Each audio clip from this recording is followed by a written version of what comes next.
ناظرین، موجودہ دور فتنوں کا دور ہے۔ اس دور پرفتن میں اپنے ایمان کو بچانا انتہائی مشکل ہو گیا ہے۔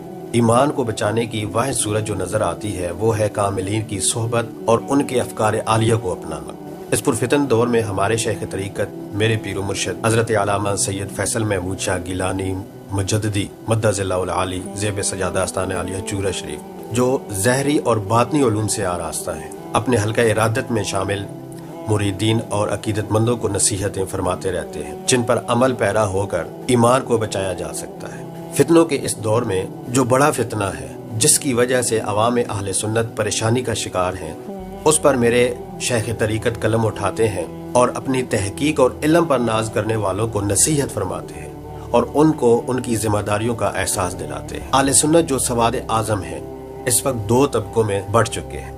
اس کی وجہ ان معاملات کو موضوع بحث بنانا ہے جن پر ہمارے اکابرین نے خاموشی اختیار کی اور اپنے ایمان کو محفوظ رکھا۔ صحابہ و آل بیت پر طعن حضور نبی کریم صلی اللہ علیہ وآلہ وسلم کی تربیت پر اعتراض ہے۔ آپ فرماتے ہیں ہمارے لیے حجت تاریخ نہیں بلکہ قرآن و حدیث ہے۔ اہل بیت کی شان اور عظمت کے حوالے سے جو راوی ہیں وہ صحابہ اکرام ہیں۔ آج جس طرح اہل سنت کا لیبل لگا کر حضور نبی کریم صلی اللہ علیہ وآلہ وسلم کے صحابہ کے ایمان پر شک کرتے ہیں، وہ گمراہ ہو چکے ہیں اور روافض کے ٹولے میں شامل ہو رہے ہیں۔